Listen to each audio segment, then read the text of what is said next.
Hello বন্ধুরা, আমি অনু update with অনু চ্যানেলে তোমাদের স্বাগত। আমি চলে এসেছি চিনি সিরিয়ালের আপডেট নিয়ে। চিনি সিরিয়ালে তো দেখা যাচ্ছে যে অন্তরা হেমাঙ্গিনীকে গলা টিপে মারতে যাচ্ছিল, বলে কিনা চিনিকে তো কোমায় পাঠিয়ে দিয়েছে। এরপর হেমাঙ্গিনী চৌধুরীর মরবার পাল। ঠিক সেই সময় চিনি কোমা থেকে ফিরে এসে তার শাশুড়ি মাকে হাতে নাতে ধরে।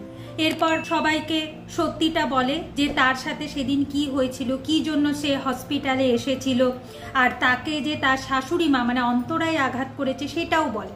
দ্রোণ কোনোভাবে বিশ্বাস করছিল না। দ্রোণ বলে, চিনি আমি তোমার সমস্ত কথা বিশ্বাস করি, কিন্তু আমার মায়ের বিরুদ্ধে কোনো কথা বললে কিন্তু আমি তোমাকে ছাড়বো না। চিনি যেটা সত্যি সেটাই বলছে বারবার করে।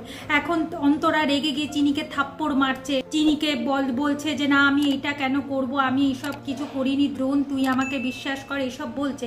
হেমাঙ্গিনী এরপর চিনির সাইড নেয়, চিনিকে বাঁচাবার চেষ্টা করে। হেমাঙ্গিনী বলে চিনি যেটা বলছে সেটা ঠিক বলছে, আমি এতদিন মুখ বন্ধ করে রেখেছিলাম, আজ আমি তোমাদের সমস্ত সত্যি বলবো। এখন দ্রোণ বলে, ঠাম্মি তুমিও এক কথা বলছো, তুমিও চিনির মতো কথা বলছো? হেমাঙ্গিনী বলে, হ্যাঁ যেটা সত্যি দাদু ভাই আমি সেটাই বলছি। আজ সবাই শোনো কি হয়েছিল। যখন সুধাকর চৌধুরী বেঁচে ছিলেন তখন আলাপি সুধাকর চৌধুরীর কাছে গান শিখতেন, আর আলাপির এত সুন্দর গানের গলা যে তীর্থর আলাপিকে পছন্দ হয়েছে। অন্তরা যখন দেখে যে তীর্থর আলাপিকে পছন্দ, শুধু গানের জন্য নয় দেখতেও ভালো ছিল, অনেক কারণে তাকে পছন্দ হয়ে যায়। এরপর একদিন অন্তরা এসে হেমাঙ্গিনীকে থ্রেট দেয় যে যদি তীর্থ আর আলাপির বিয়ে দেওয়া হয় তাহলে ওদের দুজনকে এই পৃথিবী থেকে সে সরিয়ে দেবে। তখন থেকেই হেমাঙ্গিনী ভয় ভয় থাকে।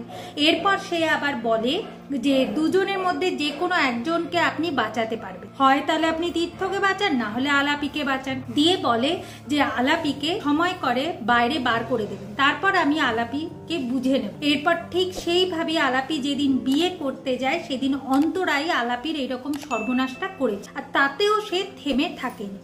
আগামী পর্বে দেখা যাচ্ছে যে অন্তরা তীর্থকেও মারতে গেছিল। তীর্থ যখন ঘুমন্ত অবস্থায় ছিল তখন ছুরি নিয়ে তীর্থকে মারতে গেছিল। হেমাঙ্গিনী সেটা টের পেয়ে গেছিল, অন্তরার ওই ভয়ানক রূপের হাত থেকে সে তীর্থকে বাঁচিয়েছিল, আর তাই সে এতদিন মুখ বন্ধ করেছিল এই সংসারে কথা ভেবে, না হলে তো আবার কোনো অনর্থ হয়ে যাবে, কেউ না কেউ শেষ হয়ে যাবে।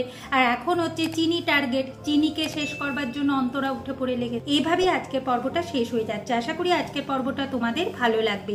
ভিডিওটা দেখবার জন্য আর আপডেট উইথ অনু চ্যানেলের পাশে থাকবার জন্য অসংখ্য ধন্যবাদ।